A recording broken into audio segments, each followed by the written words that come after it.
देखिए, राज्य सरकार कोरोना के नियंत्रण में आज भी हमारे यहाँ जितने कोरोना के प्रकरण मिल रहे हैं वो शायद देश के अन्य राज्यों से कम है। उसके बाद भी राज्य सरकार अपनी पीठ थपथपाती है। तो कोरोना का नियंत्रण तो छत्तीसगढ़ में सेकंड लहर का हुआ ही नहीं है। किसी दिन भी 300 से कम प्रकरण नहीं आए हैं। जब 300 से ज्यादा प्रकरण छत्तीसगढ़ में आ रहे हैं, इसका मतलब द्वितीय लहर समाप्त नहीं हुई है और तीसरी लहर आने की संभावनाएं बढ़ गई है। बस्तर में, राजनांदगांव में ये केसेज मिल रहे हैं। तो ये सरकार जो है खाली राजनीति करने में लगी हुई है, लोगों के जान की इनको कोई चिंता नहीं है। जबकि ये माना जा रहा है कि तीसरा जो वेरिएंट है वो बहुत खतरनाक हो सकता है।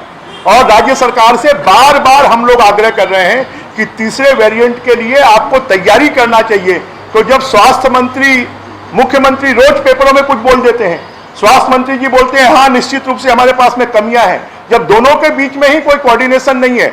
जो हमारा दवाई खरीदी का जो आयोग बोर्ड है, उस बोर्ड ने पिछले 1 साल में कोई दवाई नहीं खरीदी। हमारे प्रश्नों के उत्तर में मैंने लिखित में मांगा तो 600 करोड़ की दवाई कमेटी के माध्यम से खरीदी जा रही है। तो अगर कोरोना की सामग्री की खरीदी में भी भ्रष्टाचार होगा, कमीशन खाने का काम होगा, दुगने तिगने रेट में खरीदे जाएंगे, तो फिर तो छत्तीसगढ़ को भगवान ही यहाँ की रक्षा कर सकता है। इस सरकार के भरोसे तो लोगों का जीवन नहीं बचाया जा सकता। उसके बाद नहीं, हम तो पहले भी कह रहे हैं, पहले भी हम कहते रहे कि छत्तीसगढ़ में इस सरकार के संरक्षण में बड़ी मात्रा में धर्मांतरण हो रहा है। उनको छत्तीसगढ़ की चिंता नहीं है, छत्तीसगढ़ की डेमोग्राफी चेंज हो रही है इसकी चिंता नहीं है, वनवासियों की, आदिवासियों की संस्कृति समाप्त हो रही है इसकी चिंता नहीं है। उनको चिंता है तो अपने वोटों की चिंता है। देखिए, बीजेपी के लिए प्रभु राम कोई राजनीति के केंद्र नहीं है, वो आस्था के केंद्र है। वो देश के प्रति एक भावना के केंद्र है। तो बीजेपी तो आज से नहीं, जिस दिन से जनसंघ के जमाने से भारतीय जनता पार्टी ये बात करती रही है और कांग्रेस हमेशा प्रभु राम के अस्तित्व को नकारती रही है, राम सेतु के अस्तित्व को नकारती रही है, सुप्रीम कोर्ट में केस को डिले करने की बात करती रही है। तो कभी भी कांग्रेस पार्टी कितना भी कर ले, लोग ये मानेंगे कि अगर अयोध्या में प्रभु राम भगवान का मंदिर इतने सालों के बाद बन रहा, आजादी के 70-75 सालों के बाद, तो वो कांग्रेस की लापरवाही के कारण, कांग्रेस के विरोध के कारण अभी तक नहीं बन पाया। अब अगर बन रहा है तो भारतीय जनता पार्टी, जनसंघ और नरेंद्र मोदी जी का जो संकल्प है उसके कारण बन रहा है। बस्तर में धर्मांतरण के मामले को लेकर मेरी जानकारी में 20 से ज्यादा प्रदर्शन हो चुके हैं। छत्तीसगढ़ में कांग्रेस षड्यंत्र पूर्वक आदिवासी संस्कृति को समाप्त कर रही है और आदिवासी संस्कृति को समाप्त करने के लिए बड़ी मात्रा में जो लोगों को लोभ लालच देकर दबाव पूर्वक धर्मांतरण किया जा रहा है, ये दुर्भाग्यजनक है। देखिए, ये तो होना ही था। जब योग्यता को दरकिनार करके तेरे मेरे के आधार पर किया जाएगा, और कांग्रेस तो पूरी चलती ही तेरे मेरे के आधार पर है। जितने बड़े नेता हैं, सब बड़े नेताओं ने आपस में सब पद बांट लिए हैं।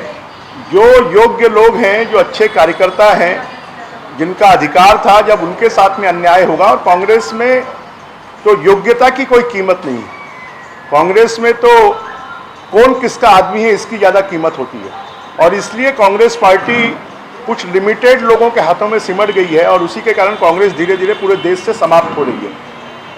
ऐसे भी कुछ नाम आ रहे हैं जिनको लोग बोलते हैं हम जान ही नहीं रहे हैं, कार्यकर्ताओं में उसे लेकर रुष्टता है। बयान भी आए हैं कि ऐसे कुछ नाम उसमें सूची में आए हैं जिन्हें लोग जानते तक नहीं।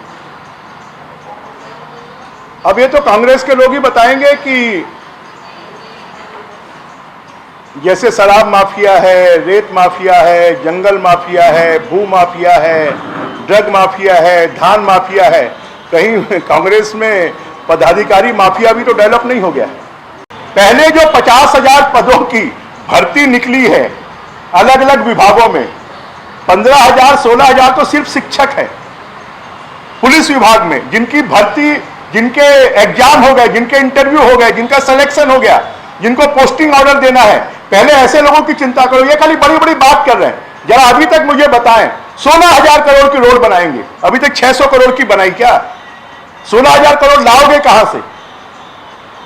मतलब खाली बड़ी बड़ी बात, राम वन गमन पथ बनाएंगे, क्या हुआ, कहां है राम वन गमन पथ, उसके लिए पैसे कहां हैं? खाली बात करने से काम छोड़, हर ब्लॉक में खाद्य प्रसंस्करण केंद्र खोलेंगे। कितने ब्लॉक में खुल गया? आज 2.5 साल हो गया, कोई एक ब्लॉक में भी चालू हुआ है क्या? खाली बड़ी बड़ी बात करने से थोड़ी होगा। जिस दिन ये 2,500 कर्मचारियों की भर्ती हो जाएगी, उस दिन मैं आप लोगों को मिठाई खिलाऊंगा। ये सरकार दिवालिया हो गई है, ये सरकार कंगाल हो गई है। इस सरकार ने पूरी तरह शहरों के विकास को तो अवरुद्ध कर दिया है और गांव का जो विकास है वो तो पूरी तरह ठप हो गया है। आज रायपुर शहर में मैं बार बार कहता हूं कि जरा सरकार बताए स्काई वॉक कब बनेगा, जरा सरकार बताए एक्सप्रेस हाईवे कब बनेगा। जरा सरकार ने बड़ी बड़ी घोषणा की थी कि तेलीबांधा से लेकर यहां शंकर नगर चौक से लेकर हम एयरपोर्ट तक फ्लाईओवर बनाएंगे, वो कब बनेगा? शारदा चौक से लेकर तात्यापाड़ा तक की रोड का चौड़ीकरण कब होगा? पंडरी की रोड का चौड़ीकरण कब होगा? तो शहरों के विकास को तो इन्होंने पूरी तरह ठप कर दिया है और इस सरकार के पास में कोई पैसा नहीं है। अगर स्मार्ट सिटी का पैसा नहीं हो तो मुझे लगता है रायपुर शहर की भी स्थिति बदतर हो जाएगी। जो आज पूरे देश के लोग आज से 3 साल पहले तक रायपुर आते थे तो कहते थे कि रायपुर राजधानी की तस्वीर और तकदीर और सूरत बदल गई है, परंतु आज बुरी स्थिति है और ये सरकार शहरों के साथ तो पूरी तरह अन्याय कर रही है और राजधानी रायपुर के साथ तो सौतेला व्यवहार कर रही है। मैंने 2 बार पत्र लिखे हैं मुख्यमंत्री को कि शारदा चौक से और तात्यापाड़ा के रोड का जो बॉटल नेक है उसको समाप्त किया जाए, परंतु वो उसको समाप्त नहीं कर रहे हैं। मैंने कहा कि आप स्काई वॉक के मामले में आपको तोड़ना तोड़िए, बनाना बनाइए, पूरे शहर की जनता परेशान है, उसके बारे में 2.5 साल से निर्णय नहीं ले रहे हैं। एक्सप्रेस हाईवे पिछले 2.5 साल से उसको पूरा नहीं कर पा रहे हैं, हर बार 3 महीने का समय देते हैं। नवंबर तक बन जाएगा, मार्च तक बन जाएगा, जून तक बन जाएगा, दिसंबर तक बन जाएगा, मालूम नहीं कितनी डेट पर डेट आती है। और उसका मुख्य कारण है कि सरकार कंगाल हो गई है, उसके पास में पैसे नहीं और सरकार कोई अनिर्णय की स्थिति में है और अधिकारियों को कोई अधिकार नहीं है। जो भी अधिकार है वो एक जगह केंद्रित हो गया है और जब तक उन अधिकारों को पूरा करने के लिए जेब गर्म नहीं होती तब तक कोई काम नहीं होता। देखिए, मैं तो पहले दिन से, आपको अगर याद होगा तो मैंने 1 महीने पहले कहा था कि कांग्रेस श्वेत पत्र जारी करे कि कब कब केंद्र सरकार को कितनी कितनी डिमांड भेजी है। अगर खाद की यहां पर कृत्रिम कमी और कांग्रेस से जुड़े हुए लोग इसको खुले मार्केट में ब्लैक मार्केटिंग कर रहे हैं और ब्लैक मार्केटिंग करके उसको महंगे दाम पर बेच रहे हैं, अगर इन्होंने समय पर खाद की मांग की होती तो आज किसानों के, लाखों किसानों की फसल खाद की कमी के कारण बर्बाद हो रही है। उसके लिए कोई दोषी है तो ये कांग्रेस की सरकार दोषी है और अपनी गलतियों को छुपाने की कोशिश कर रही है। इस सरकार में कोई प्लानिंग नहीं होती है, इस सरकार में कोई योजना नहीं बनती है, इस सरकार में कोई एडवांस में चिंता नहीं होती है। मुझे याद है, मैं भी कृषि मंत्री रहा हूं, हम बरसात शुरू होने पे के 2 महीने पहले किसानों से आग्रह करते थे कि बरसात के समय पर खाद की मारामारी होगी, भीड़ लगेगी, आप अभी एडवांस में खाद उठा लीजिए। परंतु इस सरकार ने एडवांस में खाद की कोई व्यवस्था नहीं की और कोई इन्होंने अपना प्रोग्राम बनाकर कि किस महीने में हमको कितना यूरिया चाहिएगा, कितना फास्फेट चाहिएगा, कितना जिंक फास्फेट चाहिएगा, इसकी कोई प्लानिंग नहीं की। और वो प्लानिंग नहीं होने के कारण, क्योंकि जो कृषि में बैठे हुए अधिकारी हैं वो कृषि से जुड़े हुए लोग नहीं हैं।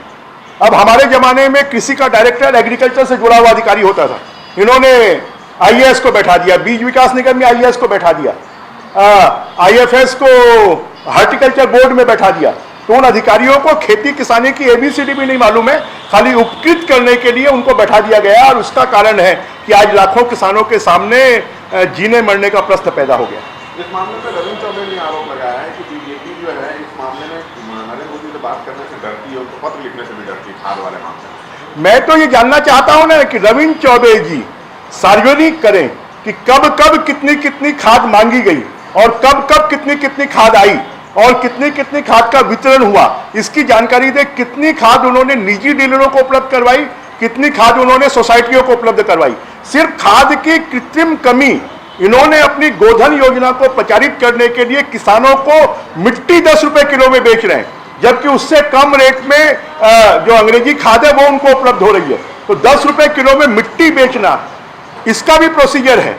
कि अगर कंपोस्ट खाद बनानी है तो कम से कम 90 दिन का समय चाहिए, और 90 दिन की बजाय 9 दिन में ही कंपोस्ट खाद बना के बेची जा रही है और उसको किसानों को खरीदने को मजबूर होना पड़ रहा है। कंपोस्ट खाद खरीदने की मजबूरी के कारण ये जानबूझ के खाद की कमी इन्होंने कृत्रिम कृति पैदा की है। आसपास से जुड़ी खबर और हो रहे भ्रष्टाचार की जानकारी आप हमें व्हाट्सएप या कॉल के माध्यम से इस नंबर पर भेज सकते हैं। विज्ञापन के लिए भी आप हमसे संपर्क कर सकते हैं। इस तरह की तमाम छोटी बड़ी खबरें देखने के लिए बने रहे हमारे न्यूज़ अवाम दूत पर, और नए अपडेट्स जानने के लिए हमारे चैनल को लाइक, शेयर और सब्सक्राइब करें। साथ ही नए नोटिफिकेशन के लिए बेल आइकन को प्रेस करें।